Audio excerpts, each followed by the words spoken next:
প্রশংসা মাত্র জ্ঞাপন করি মহান রব্বুল আলামিনের জন্য, যিনি আমাদেরকে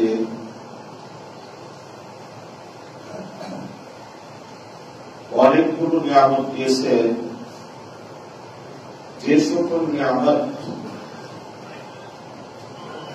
অন্যান্য উম্মতদেরকে আল্লাহ রাব্বুল আলামিন দেন।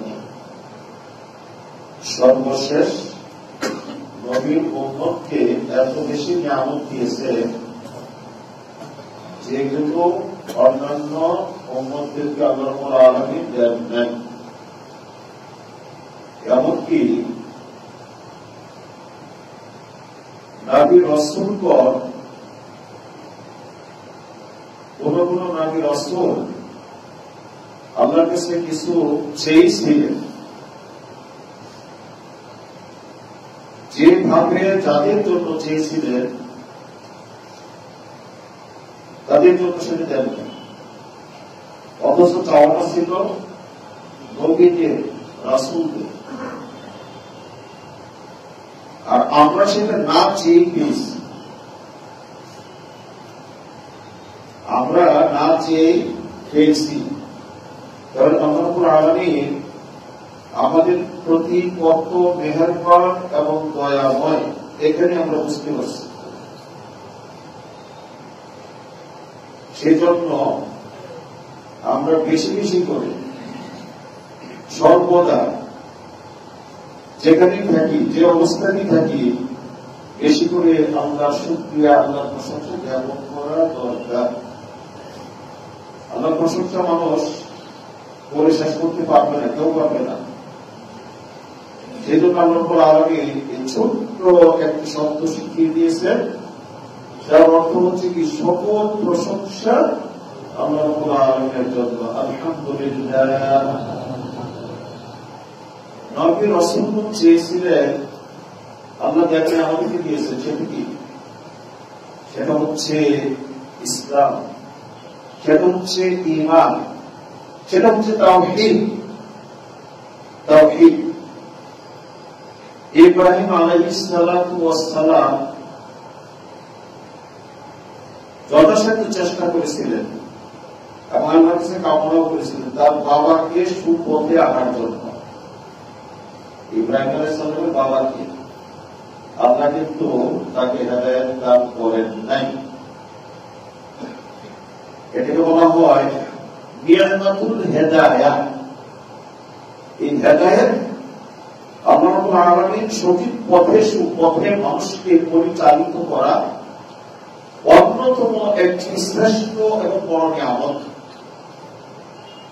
আল্লাহ যাকে চান তাকে সঠিক পথে প্রদর্শন করেন, যাকে চান না তাকে পথভ্রষ্ট করেন। এটা আমরা চাওয়ার উপরে, ইচ্ছার উপরে নির্ভরশীল। আপনি এটা একটু বড় জিনিস আমার জন্য, আপনার জন্য আল্লাহ চেয়েছেন, এটা কিন্তু ছোট জিনিস না। ইব্রাহিম আলাইহিস সালাম চেয়েও পান নাই বাবার জন্য। অনুরূপভাবে নূহ আলাইহিস সালাম 950 বছর তিনি দাওয়াত তাবলীগের কাজ করছেন। তার পরিবারকে, তার ছেলেকে সঠিক পথে আনতে পারেন নাই। আল্লাহ চান নাই, আল্লাহ দেখেন, চিন্তা আমাদেরকে দিয়েছে। সর্বশেষ নবী এবং রাসূল, সারা পৃথিবীর সর্বকালের সেরা মানুষ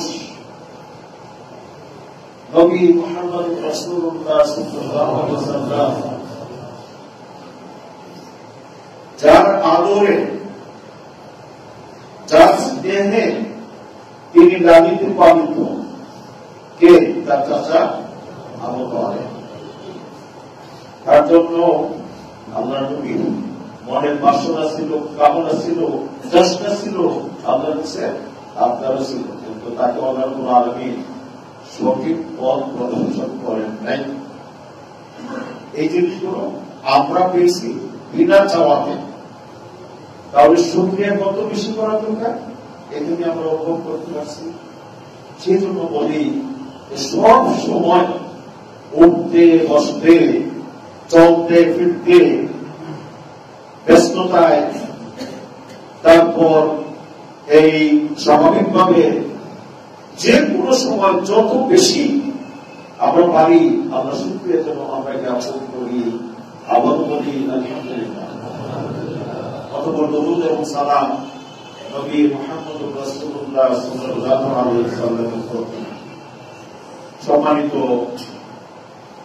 চিটাগাংয়ের ঐতিহ্যবাহী মসজিদ দক্ষিণপন্থীর আইনি জামে মসজিদে আজকে যারা এসেছেন সকলকে ধন্যবাদ জ্ঞাপন করে এবং সকলে সুস্বাস্থ্য কামনা করে আমি খুতবার বিষয়বস্তু নিয়ে আলোচনা শুরু করতে যাচ্ছি ইনশাআল্লাহ। ওয়া তৌফিকি ইল্লা বিল্লাহ। বিষয়বস্তু হবে আজকে আল কোরআন নিয়ে কিছু কথা। আল কোরআন পৃথিবীর সারা গ্রন্থ। এই উম্মতের আগেও আল্লাহ রাব্বুল আলামিন অন্যান্য উম্মতদেরকে তাদের যারা নবী ছিলেন, রাসূল ছিলেন, তাদের প্রতি আল্লাহ আসমানি কিতাব পাঠিয়েছেন। কিন্তু সেই কিতাবগুলোর চেয়েও এই কিতাবটা হচ্ছে সবচেয়ে মূল্যবান কিতাব, পূর্বের সকল কিতাবের চেয়ে। আর আসমানি কিতাব এটি সর্বশেষ কিতাব, এরপর কোন কিতাব কোন গ্রন্থ আসবে না, আল্লাহ নাযিল করবেন না। আর মানব রচিত যত গ্রন্থ আছে সেইগুলির উপর কোন প্রশ্নই আসে না, সাথে তুলনা করা। তাহলে পৃথিবীর সূচনা লগ্ন থেকে কিয়ামত পর্যন্ত আল্লাহ প্রদত্ত তো বটেই, আর যেটা বলছি মানুষের রচিত পৃথিবীতে আল্লাহ রাব্বুল আলামিনের জ্ঞানী অনেক জ্ঞানী লোক এসেছে, অনেক সাহিত্যিক, অনেক কবি তার চেষ্টাও করেছে এই কিতাবের মতো গ্রন্থ রচনা করতে, কিন্তু সকলেই ব্যর্থ হয়েছে। সম্ভব হয়নি এবং হবেও না। আল্লাহ সেটা চ্যালেঞ্জ করে দিয়েছেন, হবে না। তবে এই সারা কিতাব আমরা পেয়েছি, এদিক থেকে আমরা ধন্য। সারা কিতাব পেয়েছি, কিন্তু কিতাব পেয়ে আমরা কতটুকু এর হক আদা করতেছি। মানুষ চায় কি, মানুষ দুনিয়াতে সম্মান চায়, একটু মাতবরি চায়। এর হচ্ছে দুনিয়ার বিষয়। উল্লেখযোগ্যের মধ্যে অনেক কিছু চায়, মানুষের চাওয়ার চেষ্টায়, কিন্তু তার মধ্যে এটা একটা একটু মাতবরি করবে, একটু নেতৃত্ব দিবে, একটু সম্মান কোথা থেকে পাবে ইত্যাদি। আর পরকালে যারা তাদের একটু হুঁশ আছে, হুঁশ কাটিয়ে তারা চলে ফিরে, তাদের একটু পরকালটা যেন দুনিয়ার চেয়ে আরো বেশি সুন্দর হয়। কিন্তু সেটার জন্য একমাত্র করণীয় হচ্ছে কোরআনের অনুসরণ করা, কোরআনকে যথারীতি মেনে চলা। কোরআনকে যদি একজন মানতে পারে সব পেয়ে যাবে, দুনিয়াতেও পাবে, পরকালেও পাবে। দুনিয়াতে না পেলেও পরকালে অবশ্যই পাবে। কিন্তু কোরআনকে না মানার কারণে আজকে মানুষ পদে পদে তারা অসম্মানিত হচ্ছে, লাঞ্ছিত হচ্ছে, মদমরিত হচ্ছে, অপমানিত হচ্ছে এবং অনেক কিছু থেকে বঞ্চিত হচ্ছে। সর্বোপরি অনেক মানুষ অন্ধকারে নিমজ্জিত, এই কোরআনকে না মানার কারণে এখন পর্যন্ত অন্ধকারে তারা নিমজ্জিত, তারা সঠিক পথ পাচ্ছে না। কোরআনটা কি আল্লাহ আলোচনা করে দিয়েছেন, যালিকাল কিতাব লা রাইবা ফীহ, এটি এমন এক গ্রন্থ যার মধ্যে সন্দেহ তো দূরের কথা, সন্দেহের অবকাশ নেই। মানুষ যত বড় পণ্ডিত হোক না কেন, যত বড় শিক্ষিত হোক না কেন, শারীরিক হোক না কেন, তারা যে সকল গ্রন্থ রচনা করেছে বা করে যাচ্ছে সেখানে কিন্তু ভবিষ্যতে লেখা থাকে, কারণ নিকট ভুল ত্রুটি পরিলক্ষিত হলে জানিয়ে দিবে, পরবর্তীতে এটা সংস্কার করা হবে।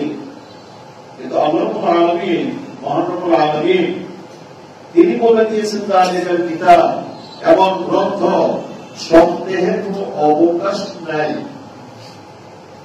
সেই অমুসলিমরা, মুশরিকরা, কাফেররা অনেক ত্রুটি খোঁজার চেষ্টা করেছে। বর্তমান যুগেরও কেউ কেউ বুঝেছে, বর্তমান যুগে আছে। নাম বলে এই মসজিদের মধ্যে এই কি বলবো যে এই নামগুলো উচ্চারণ করতে চাচ্ছি না, যে কোরআন বহু পুরাতন গ্রন্থ, বর্তমান সময়ের সঙ্গে অনেক কিছু অ্যাডজাস্ট হচ্ছে না, সুতরাং কারেকশন করা দরকার। আমরা কিন্তু এদেরকে অপমানের মধ্যেই রেখেছেন।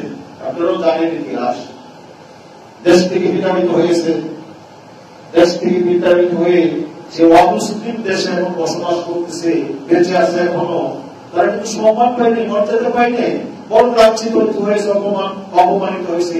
এই সকল কারণে এই কোরআনটা কি যেমন বলে দিলেন, যেমন সন্দেহ অবকাশ নাই।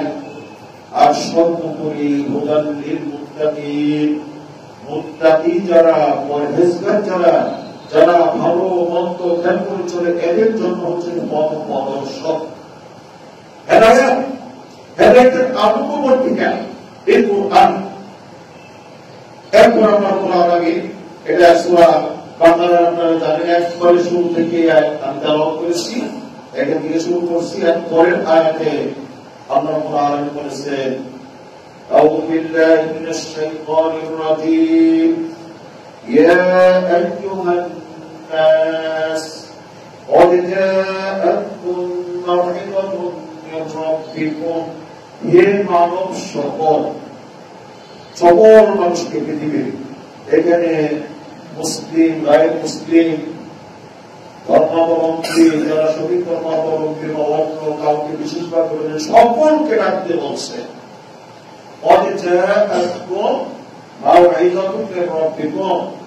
তোমাদের রবের পক্ষ থেকে, আল্লাহর পক্ষ থেকে তোমাদের নিকট এসেছে উপদেশ। উপদেশ, ওয়াজ, আমরা ওয়াজ করি না, ওয়াজ মাহফিল, এই ওয়াজ থেকে ওয়াজের শাব্দিক অর্থ হচ্ছে উপদেশ। আল্লাহ বলে দিচ্ছেন তোমাদের রবের পক্ষ থেকে তোমাদের নিকট এসেছে উপদেশ। আর কি? ওয়াশিফাউল লিমা ফিস সুদূর, মনের মাঝে, অন্তরের মাঝে যে ব্যাধি আছে, রোগ আছে, বালাই আছে, সমস্যা আছে, সেইগুলোর আরোগ্য, প্রতিষেধক আল্লাহর পক্ষ থেকে আসছে। মনের মধ্যে কি থাকে? সন্দেহ থাকে। এক শ্রেণীর মানুষের মনের মধ্যে সন্দেহ থাকে না।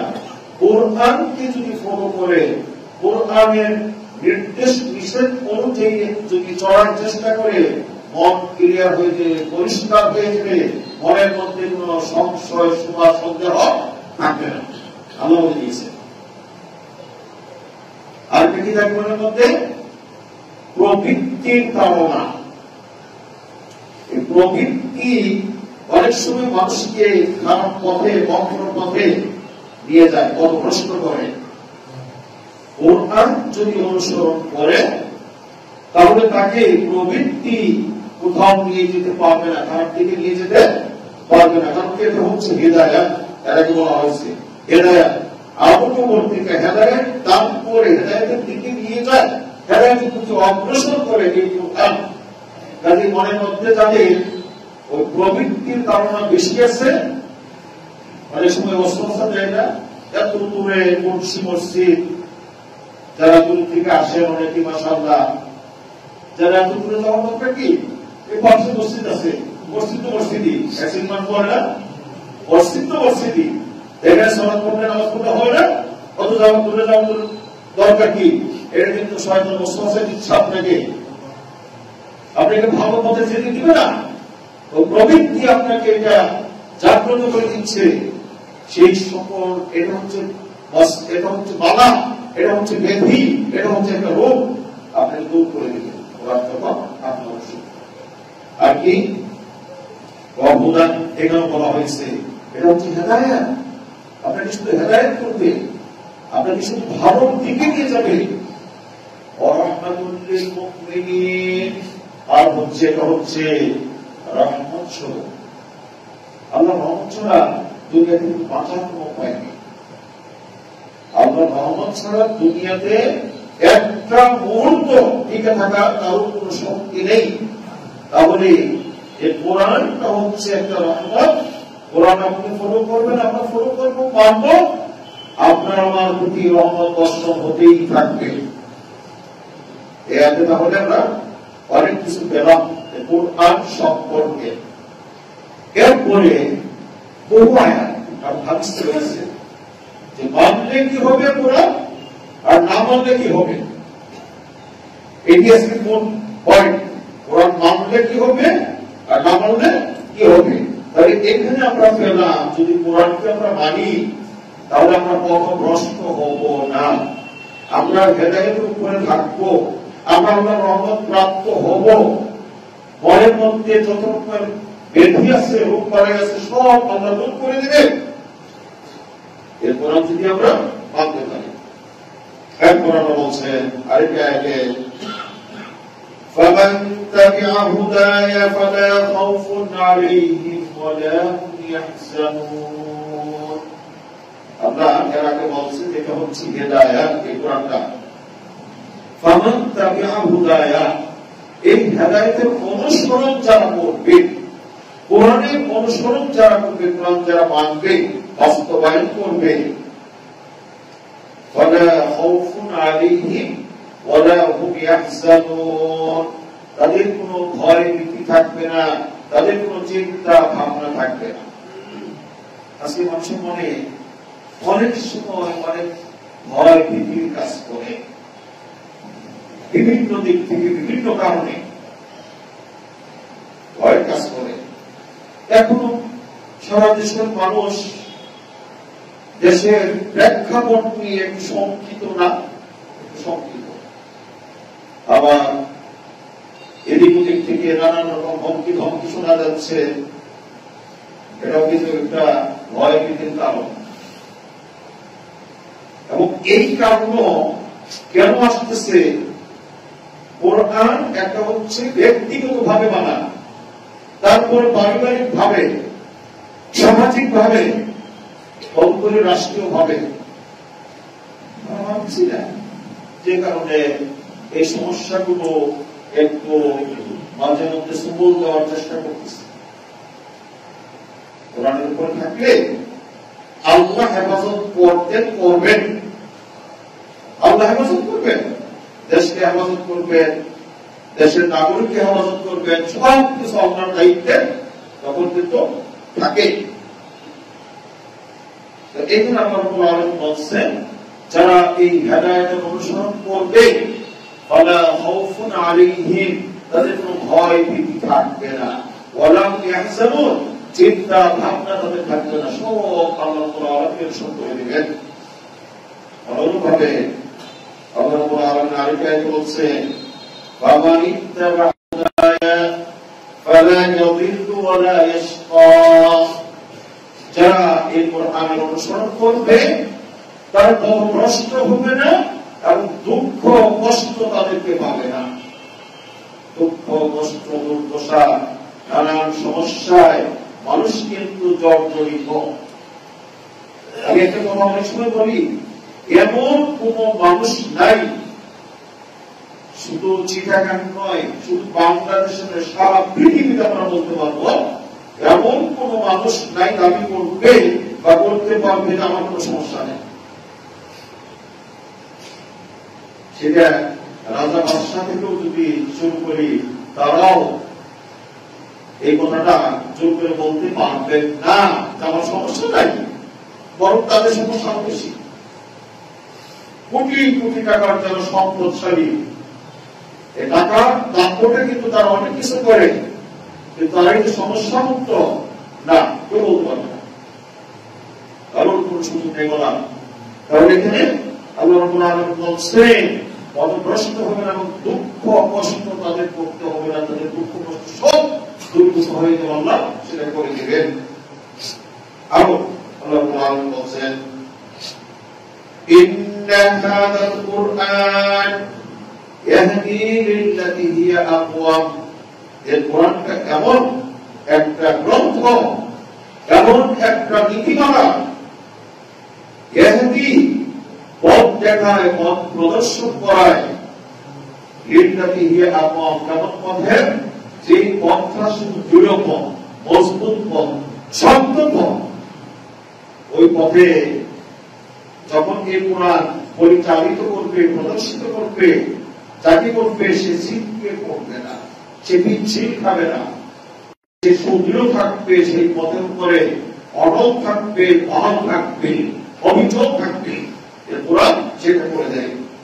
আর কি ওয়ায়ুবাশশিরুল মুমিনিন, মুমিনদের সুসংবাদ দেয় কোরআন, মুমিনদেরকে সুসংবাদ দেয়। মুমিন কারা? আল্লাযীনা ইয়ামালুনাস সালিহাত, যারা নেক আমল করে, খারাপ আমল করার চেষ্টা করে, যারা ভালো কাজ করে, এই যথার্থ সালাত আদায় করে, সিয়াম সাধনা করে, আল্লাহর রাস্তায় খরচ করে, যাকাত দেয়, আরো যে সকল ভালো কাজ, আমল বিল মারুফ ওয়া নাহয়ু আনিল মুনকার, এই জাতীয় কাজ করে, ভালো কাজ করে, এক কথায় তারা হচ্ছে মুমিন। তাদেরকে সুসংবাদ, বিশেষ সুসংবাদ, আন্না লাহুম আজরান কাবীরা, তাদের জন্য রয়েছে মহা পুরস্কার।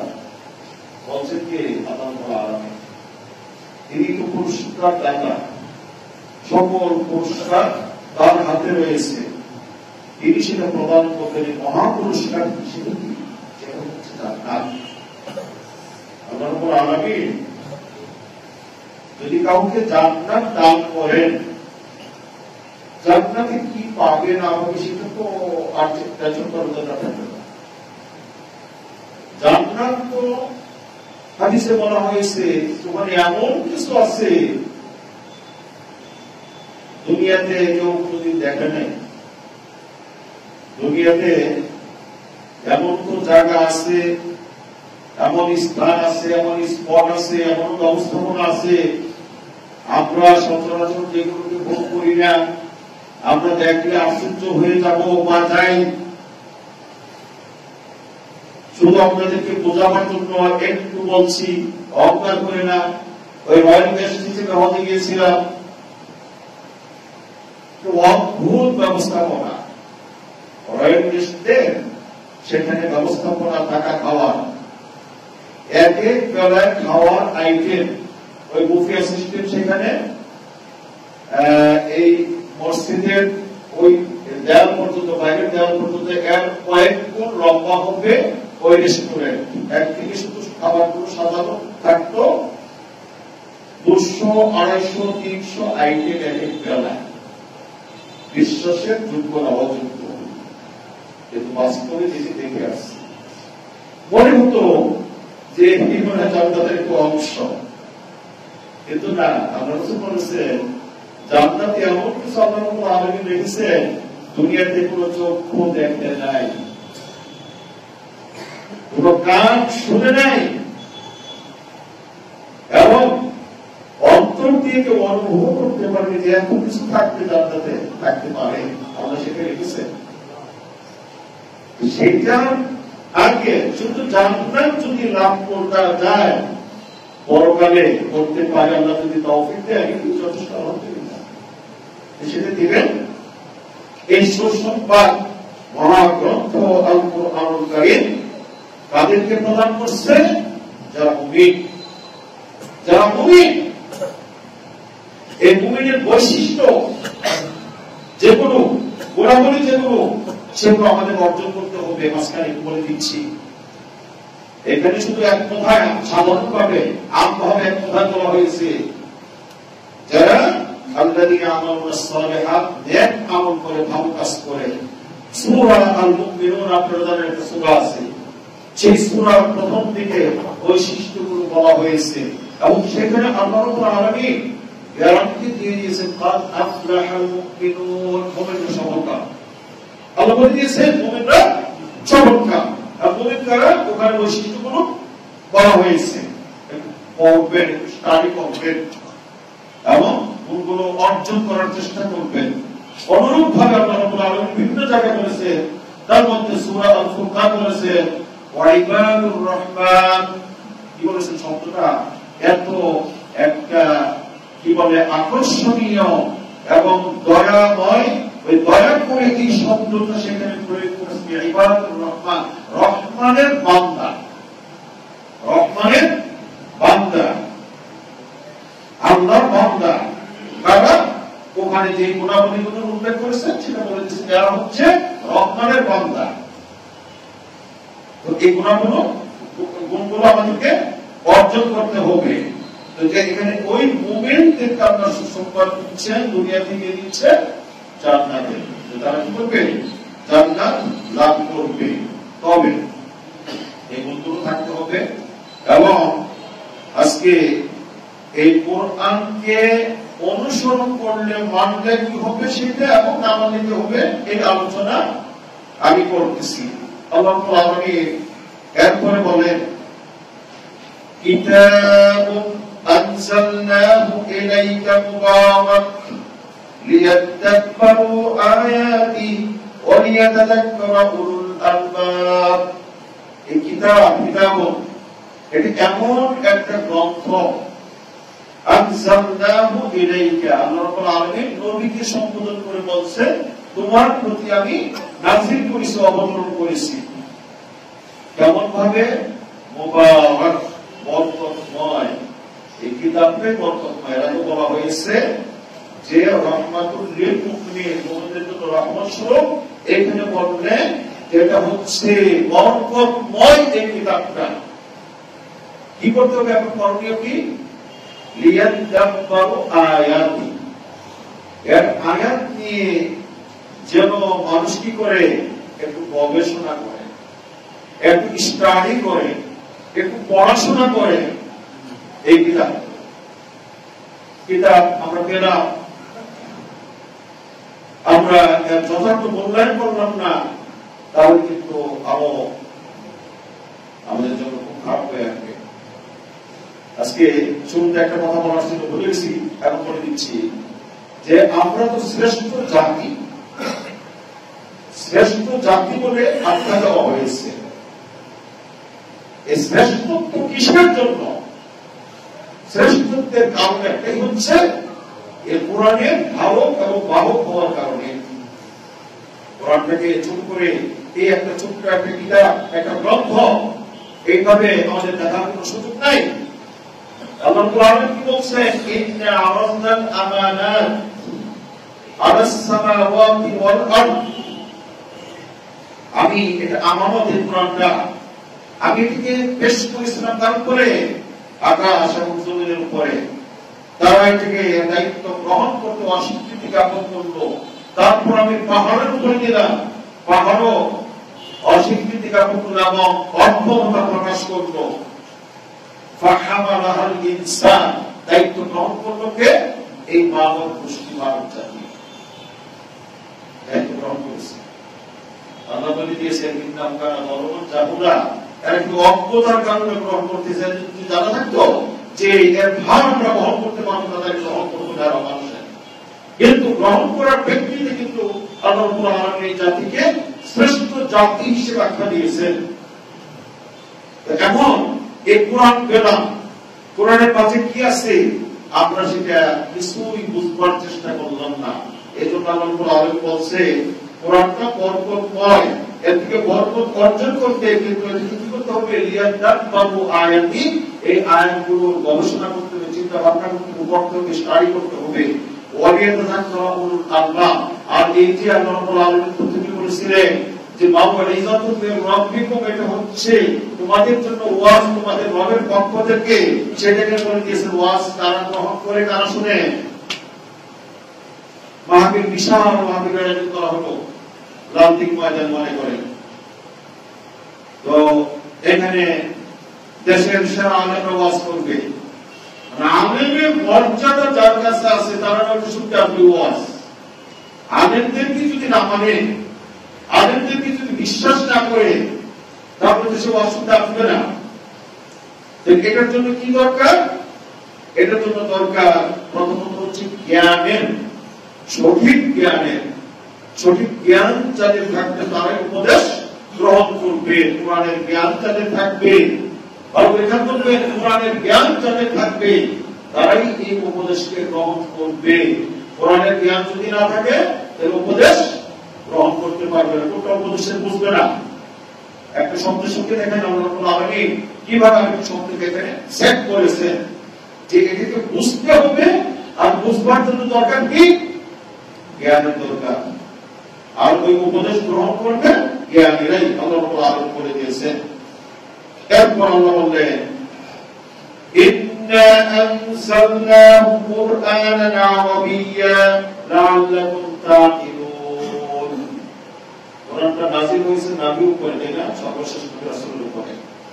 রাসূল ছিলেন আরবি, আরব ভাষাভাষী, আরব দেশের, এবং কোরআন অবতীর্ণ হয়েছে নবীর প্রতি, এবং ওই দেশে তখন যারা বসবাস করত তাদেরকে কেন্দ্র করেই মূলত যদিও সারা পৃথিবীর জন্য সর্বকালের জন্য, কিন্তু তখন ব্যাখ্যা করতেছিল সৌদি আরবরা। এই জন্য আল্লাহ বলছে যে আমি কোরআনকে নাযিল করেছি কি ভাষায়? আরবি ভাষায়। কেন? লাআল্লাকুম তাকিলুন, যেন তোমরা উপলব্ধি করতে পারো, কোরআন যে বুঝতে পারো, উপলব্ধি করতে পারো। কোরআনটাকে উপলব্ধি করতে হবে। শুধু বলি পৃথিবীতে বহু ভাষা আছে, এই ভাষাগুলোর মধ্যে এখন সরকারি ভাবে, রাষ্ট্রীয় ভাবে, আন্তর্জাতিক ভাবে এক নম্বরে রাখা আছে কিন্তু ইংরেজি। যতই থাকো কিন্তু কোরআনের ভাষা, নবীর ভাষা, এবং এটি আল্লাহর ভাষা, এটি হবে জান্নাতের ভাষা। এর চেয়ে শ্রেষ্ঠ আর হতে পারে না অন্য কোনো ভাষা।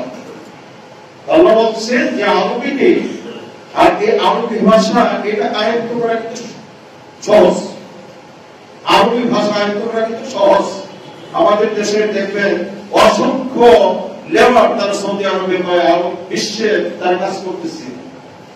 আমরা ওখানে লেখাপড়া করে যেটুকু না পারছি ওরা তার চেয়ে বেশি পারে। এটা পারার কারণটা কি? আবার আমাদের একটু গ্রামারের দিকে খেয়াল করতে হয়। কোথায় আমরা বেশ দিব, কোথায় জবর দিব, কোথায় জেড দিব। ভুল হইলে আমরা ইউনিভার্সিটি পড়াশোনা তাহলে হবে না, আমরা ভুল করবো। কিন্তু ওদের একটু দরকার নাই, ওরা জবাবের দরকার নাই, বাবুটা অন্য মেরে দিচ্ছে, যাই হোক ওরা আত্ম করতে পারছে যেটা, এবং অন্য ভাষার চেয়ে সহজায় করছে। আবার বলে দিয়েছে যে فإنما يسرناه بلسانه لعلهم يتذكرون। অন্যদের বলছে ওয়ালাকাদ ইয়াসসারনা আল-কুরআন লিয-যিকরি ফাহাল মিন মুদ্দাকির। আমি এই কোরআনকে সহজ করে দিয়েছি, আল্লাহ বলে দিয়েছেন। সুতরাং কেন সহজ করে দিয়েছি? লিয-যিকর, এটাকে এই তেলাওয়াত করার জন্য, এটাকে এই জিকির হিসেবে, উপদেশ হিসেবে এটা গ্রহণ করার জন্য। এরপর বলছেন ফাহাল মিন মুদ্দাকির, উপদেশ গ্রহণকারী কি আছে? কেউ আছে কি? ভাষায় আল্লাহ বলছেন যে আল্লাহ কিছু বলে দেওয়ার পরে বাধ্য করে দিচ্ছেন না, তোমাদের উপরে বাধ্য করে দিল, ওই ভাষায় বলেন নাই। আল্লাহ বলছে ফাহাল মিন মুদ্দাকির, উপদেশ গ্রহণকারী কি কেউ আছে? তার উপদেশ গ্রহণ করতে হবে আমাদেরকে। এরপর আসছি যারা কোরআনকে মানবে না বা মানছে না, মানে না, তাদের ব্যাপারে আল্লাহ বলছেন চতুষ্পদ জন্তুর মধ্যে সবচেয়ে নিকৃষ্ট যেটাকে আমরা কাছে পাই বা নিকৃষ্ট মনে করি শিয়াল, কুকুর ইত্যাদি। কুকুর আল্লাহ বলছেন ফামাসালুহু কামাসালিল কালবি, যে কোরআনকে মানবে না, এর হেদায়েতকে গ্রহণ করবে না, একে ফলো করবে না, ফামাসালুহু কামাসালিল কালব, কালবের অর্থ হচ্ছে কুকুর, তার দৃষ্টান্ত হচ্ছে কুকুরের ন্যায়। কঠিন বিষয়, তার দৃষ্টান্ত কুকুরের ন্যায়। ইন তাহমিল আলাইহি ইয়ালহাস আওতান রুকুয়াল হাত, কুকুরের উপরে একদম ভারী বোঝা আপনি যদি দিয়ে দেন সে হাঁপাবে, দৌড়াবার হাঁপাবে, আর যদি নাও দেন সে কিন্তু হাঁপাবেই থাকে। এই দৃষ্টান্ত দেওয়া হয়েছে মানুষকে তারা কোরআন মানে না, এই জায়গায় বলা হয়েছে। আরো আগে পিছিয়ে আমি কোন জায়গায় বলছি, এরপর আরেকটা আয়াত আল্লাহ আলামিন বলছেন যে জাহান্নামকে প্রজ্বলিত করা হবে কি দিয়ে? এক শ্রেণীর মানুষ আর জিন জাতিকে দিয়ে। জাহান্নাম নাম পরিচিত আগুন দ্বারা হবে আল্লাহ আলামিন। জাহান্নামের যেগুলো জ্বালানোর উপকরণ সেটা হবে মানুষ আর জিন। আল্লাহ বলছেন ওয়ালাকুন জারানা লিজাহান্নামা কাসীরাম মিনাল জিন্নি ওয়াল ইনস, কাসীর অনেক মানুষ এবং অনেক জিন দিয়ে আল্লাহ জাহান্নামের আগুন পর্যন্ত বলবেন। কাদেরকে দিয়ে? লাহুম কুলুবুন লা ইয়াফকাহুনা বিহা, মানুষকে যত জ্ঞান আল্লাহ দিয়েছেন, পৃথিবীতে যে অসংখ্য সৃষ্টি আছে কোন সৃষ্টিকে আমাদের নেই, এত জ্ঞান থাকার পরেও তারা সঠিকটা বুঝবার চেষ্টা করে না। কুলুব লা ইয়াফকাহুনা বিহা ওয়া লাহুম আযানুন লা ইয়াসমাউনা বিহা, মানুষকে শ্রবণ শক্তি দেওয়া হয়েছে, একটি বড় নিয়ামত শ্রবণ শক্তি। যাদের নাই তারা জানে এর মূল্য কত, যারা শুনতে পায় না তারা এটি বুঝতেছে, সেটা মানুষকে আমরা দিয়েছে, কিন্তু ভালো জিনিস শুনবার চেষ্টা করে না। এখন দেখেন মোবাইল, ইউটিউব ছেড়ে যত অশ্লীল গান আছে, এটা আছে সেটা আছে, সেগুলো শুনতেছেন। যারা শোনার লোক খুব কম পাবেন, কোরআন শোনার লোক খুব কম পাবেন। ওয়ালাকুম আযানুন লা ইউবসিরুনা বিহা, এবং চক্ষু দৃষ্টি শক্তি, এটাও আল্লাহ রাব্বুল আলামিনের অন্যতম বড় নিয়ামত। যারা কিন্তু চক্ষু নাই, ওই যে এক শ্রেণীর লোক যারা একটু অসহায়, যে বেড়ায় তারাই বলে তার মতো হতভাগা দুনিয়া থেকে হবে। সেই সম্পদ অমূল্য, এই সম্পদ সেটা আমরা পেয়ে আমরা সঠিক কাজে লাগাচ্ছি না, ভাবনা দেখতেছি না, খারাপটার দিকে দৃষ্টি রেখে যাচ্ছে। আল্লাহ রাব্বুল আলামিন বলেন উলাইকা কাল আনআম, এরা হচ্ছে চতুষ্পদ জন্তুদের, এরা মানুষ না, এরা চতুষ্পদ জন্তুরা, সেই কুকুর সেই শিয়াল এদের নেই। তাও বলে কান্তহন নাই বালহুম আযাল, এর চেয়েও নিকৃষ্ট। এই চতুষ্পদ জন্তু যেগুলো নিকৃষ্ট তার চেয়েও নিকৃষ্ট এই মানুষ। কারণ কি? কারণ আল্লাহ এই হেদায়েতকে উপেক্ষা করার কারণে। সেতু মন্ডলী শেষ হয়ে আসতেছে, সময় একটু আরেকটা কথা বলবো। কোরআন আমার পক্ষে অথবা আমাদের পক্ষে অথবা বিপক্ষে সাক্ষী দিবে পরকালে। পরকালে সাক্ষী দিবে কোরআন আমার আপনার সকলের ওই পক্ষে। পক্ষে যদি দেয় আলহামদুলিল্লাহ, আর পক্ষে তো তখনই দিবে যখন আমি কোরআনকে মানার চেষ্টা করবো বা মানতে পারবো, তখনই। আর না মানলে পরকাল কি করবে? কোরআন আল্লাহর দরবারে ফরিয়াদ জানাবে যে হে আল্লাহ, তুমি এত মূল্যবান করে আমাকে মানুষের কাছে দিয়েছিলে, অর্পণ করেছিলে, কিন্তু তারা আমাকে অপমান করেছে, অপমাননা করেছে। এই বলে সাক্ষী দিবে। এবং স্বয়ং রাসূল সাল্লাল্লাহু আলাইহি ওয়াসাল্লাম, অনেক কথা ছিল কিন্তু শেষ করা যাবে না, সময় শেষ। এখানে ওই যে দুনিয়াতে নানান সমস্যা, সেটাও আল্লাহ বলে দিয়েছেন ওয়া কানু আন যিকরি ফাইন্না লাহু মাঈশাতান দানকা, যারা আমার জিকির অর্থাৎ কোরআন থেকে বিমুখ প্রদর্শন করবে, মুখ ফিরিয়ে দিবে, এর প্রতি গুরুত্ব দিবে না, এর প্রতি আমল করবে না, তাদের দুনিয়ার জীবন হবে কি? দুনিয়ার জীবন মানে কষ্টদায়ক এবং এই সংকীর্ণ, অর্থাৎ তারা স্বচ্ছন্দে সুখে স্বাচ্ছন্দ্যে ভালোভাবে দুনিয়ার জীবন যাপন করতে পারবে না, নানান সমস্যা তাদের দেখা দিবে। অনুরূপ ভাবে যেটা বলছিলাম যে নবী মুহাম্মদ রাসূলুল্লাহ সাল্লাল্লাহু আলাইহি ওয়াসাল্লাম তিনি বলেছেন যে হে আল্লাহ, আমার এই উম্মত তোমার বান্দারা তারা কি করেছে? এই কোরআনকে বর্জন করেছে, ছেড়ে দিয়েছে। নবীও আল্লাহর দরবারে পরে জানাবেন, তাহলে নবী যাদের বিরুদ্ধে ফরিয়াদ করবে তাদের অবস্থা কি হবে আমরা এখানে বুঝতে পারছি। ওমর ইবনে খাত্তাব থেকে বর্ণিত রাদিয়াল্লাহু তাআলা আনহু, আল্লাহ নবী সাল্লাল্লাহু আলাইহি ওয়াসাল্লাম বলেছেন, ইন্নাল্লাহা ইয়ারফাউ বিহাদাল কিতাবি আকওয়ামান ওয়া ইয়াদাউ বিহি আখারিন। এই কিতাব কোন জাতিকে তাদেরকে সম্মানিত করবে, উঁচুতে উঠিয়ে দিবে কোন জাতিকে, আবার অন্যদেরকে কি করবে? একবারে পদদলিত করে দিবে, শেষ করে দিবে। কোরআন যারা মানবে তারা হবে সফলকাম, যারা মানবে না তারা হবে ব্যর্থ।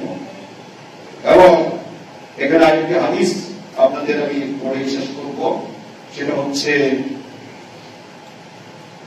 আবু হুরায়রা রাদিয়াল্লাহু তাআলা আনহু কর্তৃক হাদিসটি বর্ণিত। আজকাল অনেকেই আমাদের কাছে, আলেমদের কাছে বিশেষ করে হুজুর বা মাওলানা সাহেব আলী বলে যে আমার বাড়িতে এই সমস্যা, ওই সমস্যা, দিনের আসর, তারপরে বাচ্চারা ভয় পায়, রাত্রে ঘুমায় না, ইত্যাদি ইত্যাদি। কেন? কারণ কি? কোরআন তেলাওয়াত নাই। রাসূলের হাদিস থেকে বলা হয় চিরন্তন সত্য। রাসূল বলেছেন, ইন্নাল বাইতাল্লাযী ইউতলা ফীহিল কুরআন, যেই বাড়িতে নিয়মিত কোরআন তেলাওয়াত করা হবে, ইত্তাসাআ বিআহলি, ওই বাড়ির লোকদের এই সংকীর্ণতা দূর হয়ে যাবে, প্রসারতা বৃদ্ধি পাবে কোরআন তেলাওয়াতের প্রেক্ষিতে। ওয়া কাসুরা খায়রুহু, কল্যাণকর বিষয়গুলো বাড়বে, বাড়তে থাকবে, বৃদ্ধি পেতে থাকবে। ওয়া হাদারাতুল মালায়েকা, ফেরেশতা উপস্থিত হবে বাড়তে, নিয়মিত ফেরেশতা আসা যাওয়া করবে। ওয়া খারাজাত মিনহু শাইতান, শয়তান পলায়ন করবে, শয়তান বেরিয়ে যাবে। নিয়মিত কোরআন তেলাওয়াত করলে এক একটা সূরার এক একটা ফজিলত আছে, আপনারা দেখবেন। তাহলে সূরা বাকারার কথা বলা হয়েছে, পাঠ করা হয়, সেখানে শয়তান থাকবে না। শয়তান কিন্তু বাচ্চাদেরকে নানা রকম সমস্যা করে থাকে। তারপরে কোরআন তেলাওয়াত না থাকলে তো হবে, শয়তান সেখানে প্রবেশ করবে আর বাচ্চাদের ক্ষতি করবে। তারপর বলছে ওয়াইনা বাইতাল্লাযী লা ইউতলা ফীহি কিতাবুল্লাহ, যেই বাড়িতে কোরআন তেলাওয়াত হয় না নিয়মিত, যাতা বিআহলিহি, ওই বাড়ির মালিকরা, বাড়ির বাসিন্দারা সংকীর্ণতায় পড়বে, সকল দিক থেকে সংকীর্ণতার মধ্যে পড়বে, প্রশস্ত থাকবে না। ওয়া কাল্লা খায়রুহু, কল্যাণ কমে যাবে, বরকত কমে যাবে। ওয়া খারাজাত মিনহু মালায়েকা, ফেরেশতা ওই বাড়ি থেকে বেরিয়ে যাবে, ফেরেশতা চলে যাবে, আর শয়তান তখন বাসা বাঁধবে। এটা হচ্ছে কোরআনের বহু ফজিলতের মধ্যে এইটা একটা। কথা শেষ করতে পারতেছি না, আরেকটা আপনাদের প্রয়োজনের জন্য, উপকারের জন্য বলবো, যত বেশি কোরআন তেলাওয়াত করবেন সকল কাজ তত সহজ হয়ে থাকে। অনেক সময় কাজে আমরা কঠিনতার সম্মুখীন হই না, একটা কাজ করতে যেয়ে বারবার সেখানে আমরা ব্যর্থ হচ্ছি, কাজটা হচ্ছে না, হেঁটে থাকছে, নানান কিছু।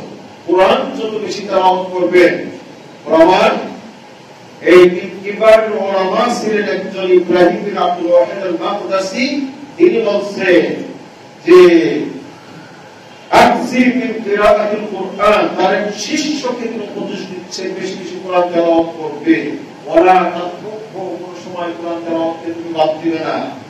ওয়া ইন্নাহু ইয়াতায়াসসারু লাকাল্লাযী তাতলুবুহু আলা হাদরি মা তাকরাউ, তোমার যেই কাজটা তুমি তালাশ করবে, যে কাজটা তোমার হওয়া দরকার, যত বেশি তেলাওয়াত করবে তত বেশি সহজে সেই কাজটা তোমার হয়ে যাবে।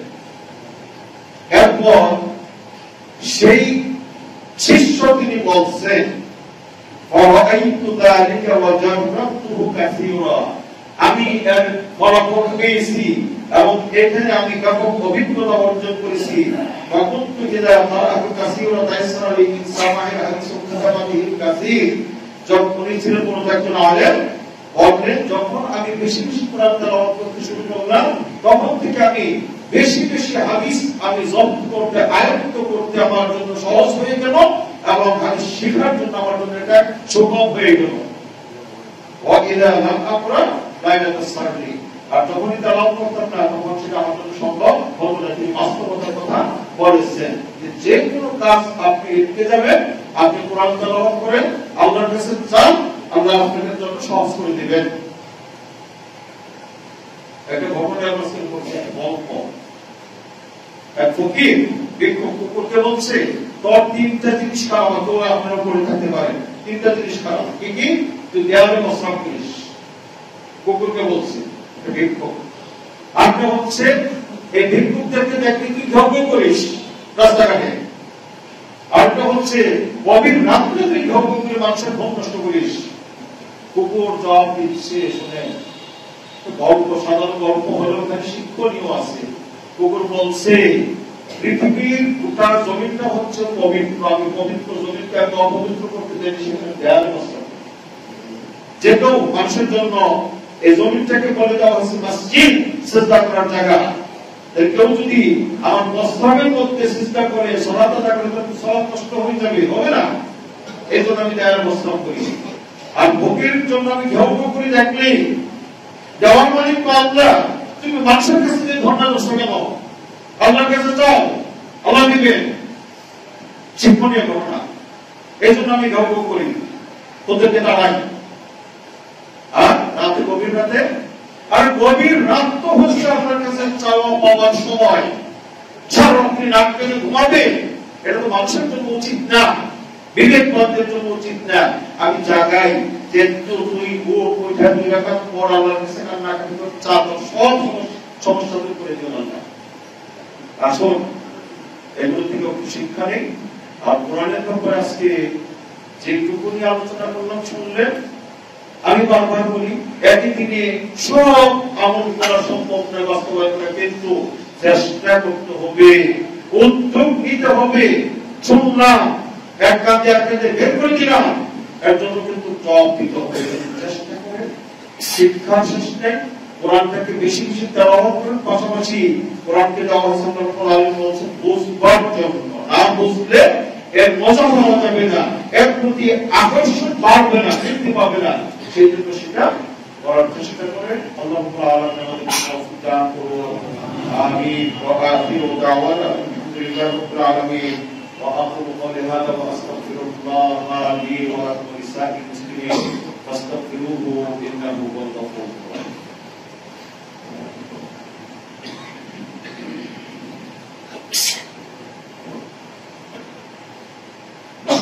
ونصلي على رسوله الكريم وبعد সকলেই দরুদ পড়ি মনে মনে আল্লাহুম্মা সাল্লি আলা মুহাম্মাদ ওয়া আলা আলি মুহাম্মাদ কামা সাল্লাইতা আলা ইব্রাহিম ওয়া আলা আলি ইব্রাহিম ইন্নাকা হামিদুম মাজিদ আল্লাহুম্মা বারিক আলা মুহাম্মাদ ওয়া আলা আলি মুহাম্মাদ কামা বারাকতা আলা ইব্রাহিম ওয়া আলা আলি ইব্রাহিম ইন্নাকা হামিদুম মাজিদ। আপনাদের প্রতি একটা আবেদন, এখানে মাদ্রাসা সরকার যাবে, সন্তানাদের দিবেন, যেখানে যাদের রিলেটিভ আছে, সঠিক শিক্ষার জন্য, সুশিক্ষার জন্য, সহি শিক্ষার জন্য, কোরআন ও সহিহ সুন্নাহ শিক্ষার জন্য, নির্ভেজাল শিক্ষার জন্য এই প্রতিষ্ঠানে দিবেন। দিতে মানুষকে পরামর্শ দিবেন। আমাদের আপনারা পেয়ে গেছেন যে প্রিন্সিপাল ছিল না, আলহামদুলিল্লাহ আমরা পেয়েছি। আশা করি আপনারা হয়তো বলবেন যোগ্য প্রিন্সিপাল পেয়েছি। যদি আপনারা রিজিক রেখে থাকেন, এটা আমরাও চেষ্টা চালিয়ে যাব, কমিটি কর্তৃপক্ষ চালিয়ে যাচ্ছে, আপনারাও সুদৃষ্টি রাখবেন। এটা যদি দিন দিন এমন যদি অগ্রগতির সেভাবে উঠতে পারে, আপনাদের সুদৃষ্টি, সকলের সুদৃষ্টি আমরা কামনা করব। বিশেষ করে আপনারা সন্তানদের দিবেন পড়াশোনা করবেন সঠিক শিক্ষার জন্য এবং এর উন্নতির জন্য। আমরা আপনাদের কাছে বিভিন্ন সময় বিভিন্ন আবেদন করছি, সামনে হয়তো একটা বিশেষভাবে আপনাদের সুদৃষ্টি আমরা কামনা করবো। ربنا آتنا في الدنيا حسنة وفي الآخرة حسنة وقنا عذاب النار. ربنا ظلمنا أنفسنا وإن لم تغفر لنا وترحمنا لنكونن من الخاسرين. ربنا تقبل منا انك انت السميع العليم وتب علينا انك انت التواب الرحيم. اللهم احفظنا من كل بلاء وعذاب الاخره. اللهم لا تقتلنا بغضبك ولا تهلكنا بعذابك وعافنا قبل ذلك. عباد الله رحمكم الله، عباد الله رحمكم الله، ان الله يامر بالعدل والاحسان وايتاء ذي القربى وينهى عن الفحشاء والمنكر ولذكر الله اكبر والله يعلم ما تصنعون. واذكروا لي واشكروا لي ولا تكفرون.